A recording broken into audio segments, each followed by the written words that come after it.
اعوذ باللہ من الشیطان الرجیم بسم اللہ الرحمن الرحیم رب اشرح لی صدری ویسر لی امری واحلل عقدۃ من لسانی یفقہوا قولی۔ السلام علیکم ورحمۃ اللہ وبرکاتہ۔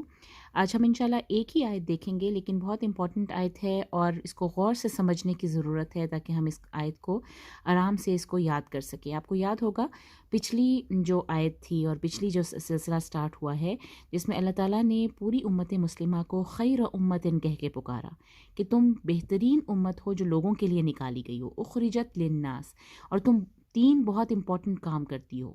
یعنی کہ امت جو ہے، یہ امت مسلمہ تین امپورٹنٹ کام کرتی ہے۔ ایک ہے تأمرون بالمعروف وتنہون عن المنکر وتؤمنون باللہ۔ یہ تین امپورٹنٹ کام ہیں جو امت مسلمہ کرتی ہے۔ ایک امر بالمعروف کا کام، نہیں عن المنکر کا کام، اور اللہ پر ایمان۔ اور ساتھ ہی اللہ تعالیٰ نے جو پچھلی قوم تھی اہل کتاب، اس کا حوالہ دے کے اللہ تعالیٰ نے بتایا کہ اگر وہ ایمان لے آتی تو ان کے لیے اچھا ہوتا، ٹھیک ہے نا۔ اور ساتھ ہی ہمیں اہل کتاب کے بارے میں بتایا جا رہا ہے کہ وہ تمہیں ضرور نقصان پہنچانے کی کوشش کرتے ہیں، لیکن وہ تمہیں نقصان پہنچا نہیں سکیں گے سوائے اس کے کہ تھوڑی بہت اذیت ناک باتیں تم تک پہنچیں گی، لیکن وہ جو ضرر ہے نا، پہنچانا نقصان، وہ تم تک نہیں پہنچے گا۔ اور جب بھی وہ تم سے لڑنے آئیں گے تو وہ اپنی پیٹھ تم سے پھیر کے بھاگ جائیں گے، یعنی یولوکم الادبار ہم نے پڑھا تھا کہ وہ اپنی کمر مطلب کر کے تم سے پیچھے بھاگ جائیں گے اور نہ ہی پھر مدد کیے جائیں گے۔ اس آیت میں بھی مین انہی اہل کتاب کا ذکر ہے کہ جو ایمان نہیں لائی، کیونکہ اللہ تعالیٰ نے کہا تھا کہ اگر وہ ایمان لے آتی تو ان کے لیے بہتر ہوتا۔ تو ان کے لیے جب ہم ہسٹری میں دیکھتے ہیں، اور اللہ بھی ہمیں اسی کی طرف متوجہ کر رہا ہے کہ دیکھو، جب بھی تم ان کو کہیں بھی پاؤ گے، اینما ثقیفو کا ورڈ آ رہا ہے نا، اینما ثقیفو، اس کا مطلب ہے جہاں کہیں بھی وہ ہوں گے، یا جہاں کہیں بھی پائے گئے، جہاں کہیں بھی پائے گئے۔ کون؟ بنی اسرائیل، اہل کتاب، جنہوں نے اللہ کی بات نہیں مانی، جہاں کہیں بھی وہ پائے گئے۔ اللہ نے شروع کہاں سے بات کرے ہیں؟ ضربت علیہم الذلۃ، اللہ نے ماری، مطلب ذلت کی مار پڑی انہیں، یا ذلت چپکا دی گئی۔ یہ ضربت علیہم جو ہے نا، اس کا مطلب ایک یہ ہوتا ہے کہ چمٹ گئی، ذلت انہیں لپٹ گئی۔ اینما ثقفوا، جہاں کہیں بھی وہ گئے، جہاں کہیں بھی وہ پائے گئے۔ ضربت علیہم الذلۃ، ذلت کہتے ہیں رسوائی کو، یعنی کہ ہیوملیشن بھی اس میں آ جاتی ہے، کم تری کا احساس۔ تو یہ اللہ تعالیٰ ایک بہت بڑی ایک سٹیٹمنٹ دے رہے ہیں کہ جہاں کہیں بھی وہ گئے ہیں، بنی اسرائیل کا آج کل بھی حال دیکھ لیں، اتنی بڑی پاور ہونے کے باوجود بھی ایک چھوٹی سی زمین کے لیے وہ آج تک لڑ رہے ہیں۔ اور کئی ممالک ہیں جو ابھی تک اسرائیل کو قبول نہیں کرتے، کئی ممالک قبول کرتے ہیں صرف اور صرف اپنی دنیاوی پوزیشن کے لیے۔ لیکن اینما ثقفوا، جہاں کہیں بھی گئے، اللہ تعالیٰ نے کیا کہا؟ ضربت علیہم الذلۃ۔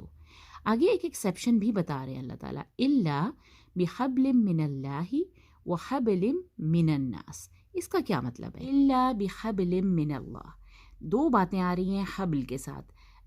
حبل کہتے ہیں رسی کو، اور یہاں پہ میننگز ہیں کہ اللہ کی رسی کے ساتھ جڑ گئے، یعنی کہ اللہ کی پناہ میں آ گئے۔ سوائے یہ، یعنی کہ ایکسیپشن بتائی جا رہی ہے، ادروائز تو جہاں کہیں بھی وہ گئے ذلت ان کے ساتھ چمکا دی گئی، سوائے اس کے کہ وہ اللہ کی پناہ میں آ گئے، وحبل من الناس، یا اپنی لوگوں نے انہیں پناہ دے دی۔ یہ دو سینیریو اللہ تعالیٰ بتا رہے ہیں، اس کی تفسیر ضرور پڑھیے گا پوری۔ اگر ہم بنی اسرائیل کی ہسٹری کا جائزہ لیں تو وہ یہی دو چیزیں ہیں، یا تو کہ وہ اللہ کی شریعت پر عمل کرنا شروع ہو جاتے تھے تو وہ ان کی ایک بوسٹ آتا تھا اور وہ ترقی کرنے لگتے تھے، لیکن جو ہی وہ اللہ کی کتاب کو چھوڑتے تھے پھر سے ذلت ان پر مار دی جاتی تھی۔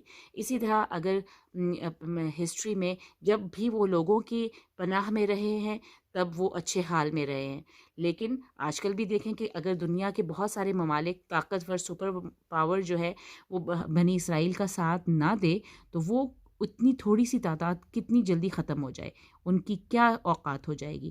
تو وہ وَحَبْلٍ مِّنَ النَّاسِ، یہ دو باتیں اس طرح سے سمجھ لیجئے کہ الا بحبل من اللہ و حبل من الناس، سوائے یہ دو چیزیں، ان دو کی پناہ کے علاوہ جہاں پہ بھی وہ گئے، جہاں بھی، اینما ثقفو، ثقفو کا مطلب ہوتا ہے پانا، پایا جانا، ثقفتم ہم نے بھی پڑھا تھا سورہ بقرہ میں کہ جہاں کہیں بھی تم انہیں پاؤ، اینما ثقفتم ہے نا، کچھ حصہ کے ہم نے پڑھا تھا ثقفتم کے ساتھ، تو یہ ہے اینما ثقفو، جہاں کہیں بھی وہ گئے، جہاں کہیں بھی وہ پائے گئے، ضربت علیہم الذلۃ اینما ثقفوا الا بحبل من اللہ وحبل من الناس۔ دوسرے نمبر پہ کیا ہے، وباءوا بغضب من اللہ، اور وہ پلٹے یا گرفتار ہو گئے بغضب من اللہ، اللہ کے غضب کا شکار ہو گئے۔ وہ ہم دیکھتے ہیں، ہم سورہ فاتحہ میں بھی پڑھتے ہیں کہ ہم ان لوگوں کے راستہ ہمیں نہ دکھا جن پہ تو نے مغضوب علیہم، اور جب ہم ان کی تفسیر پڑھتے ہیں ہم کہتے ہیں نا کہ بنی اسرائیل ایسی قوم تھی جن کے پاس علم تھا اور انہوں نے پھر بھی اللہ کی بات نہیں مانی، تو اللہ ان سے ناراض ہے، ناراضگی، بغضب من اللہ، مغضوب علیہم ہیں یہ لوگ۔ تو جہاں پہ بھی وہ گئے، گرفتار ہوئے، وباءوا بغضب من اللہ، اللہ کی طرف سے وہ غضب میں گرفتار ہوئے یا غضب کے ساتھ وہ پلٹے۔ وہ تیسری چیز کیا ہے، جیسے وہ ضربت علیہم الذلۃ تھا، یہاں پہ ہے وہ ضربت علیہم المسکنۃ۔ تو تین چیزیں ہو گئیں جو کہ بتایا جا رہا ہے کہ بنی اسرائیل کا یہ حال ہوا تھا، جو اہل کتاب کا حال ماضی میں یہ رہا ہے کہ ان پر ذلت مار دی گئی جہاں بھی وہ پائے گئے، بجز اس کے کہ وہ اللہ کی پناہ میں آ جاتے یا لوگوں کی پناہ میں آ جاتے۔ یہی صرف دو کنڈیشنز تھی جن میں وہ ذلت میں نہیں ہوتے تھے، ادروائز وہ جہاں کہیں بھی گئے وہ ذلت میں پائے گئے۔ اس کے بعد وباءوا بغضب من اللہ، اور وہ اللہ کے غضب کے ساتھ پلٹے، یعنی کہ بہت غضبناک ہوا اللہ، جہاں پہ بھی گئے انہوں نے کوئی ایسا کام نہیں کیا کہ اللہ ان سے راضی ہوتا، ہمیشہ جہاں پہ بھی گئے، جہاں پہ بھی پائے گئے اللہ کی ناراضگی کی ہی مول کے لے کے آئے۔ اور وضربت علیہم المسکنہ، مسکنہ کہتے ہیں محتاجی کو۔ ہمیشہ آج بھی ہم دیکھیں تو بنی اسرائیل کا کیا حال ہے، محتاج ہے، وہ لوگوں کی محتاج ہے، لوگوں کی اپروول کی محتاج ہے، تو وہ ہر کہیں ضربت علیہم المسکنۃ، وہ مسکنت ان پر مار دی گئی، یعنی کہ محتاجی مار دی گئی۔ سکنہ ہے نا روڈ کے ایک جگہ پہ جہاں سے آپ ہل نہیں سکتے، مسکنت، محتاجی، آپ کو ضرورت پڑتی ہے دوسروں کی، تو ضربت علیہم المسکنۃ، تو دو دفعہ ضربت علیہم آ رہا ہے اور ایک دفعہ وباءوا بغضب من اللہ بیچ میں آ رہا ہے، تو اس کو اچھے سے آپ نے یاد رکھنا ہے۔ اور یہ بیچ میں جو الا بحبل من اللہ وحبل من الناس، یہ بھی حبلن جو ہے بی کی وجہ سے حبلن ہے، اور یہ جو دوسرا حبلن ہے یہ بھی اس با کی ہی وجہ سے ہے، تو یہ دونوں ایک ہی کنٹینیو، یعنی کہ دو ایک جیسی باتیں ہیں کہ اللہ کی رسی کے ساتھ یا پھر لوگوں کی رسی کے ساتھ، تو یہ پناہ کی بات ہو رہی ہے، یا تو وہ اللہ کی پناہ میں آ جاتے تھے یا پھر لوگوں کی پناہ میں آ جاتے تھے، تو تھوڑی دیر کے لیے ان کی ذلت ختم ہو جاتی تھی، ادروائز جہاں بھی وہ کہیں گئے ضربت علیہم الذلۃ۔ ٹھیک ہے، اس کے بعد اللہ تعالیٰ ریزن بتا رہے ہیں کہ اس کی وجہ کیا تھی، آخر کیوں یہ ضربت علیہم الذلۃ، کیوں وباءوا بغضب من اللہ، کیوں وہ ضربت علیہم المسکنۃ، یہ تین چیزوں کی وجہ بتائی جا رہی ہے۔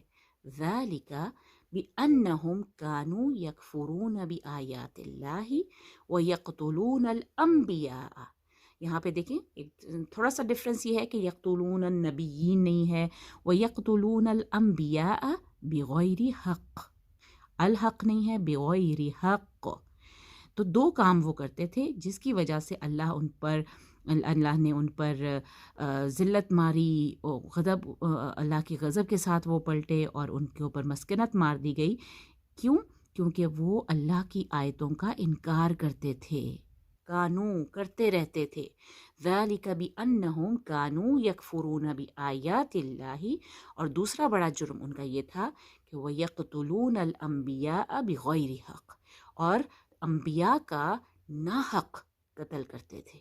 بہت بڑی جسارت تھی جو یہ لوگ کرتے تھے، اس وجہ سے یہ تین کام ان کے ساتھ ہوتے رہے، ان کے ماضی میں آج تک ہوتے آ رہے ہیں کہ انہوں نے اپنے اللہ کی آیتوں کا انکار کیا اور انبیاء کو قتل کیا ناحق، بغیر حق ہے نا، بغیر حق، ناحق قتل کیا۔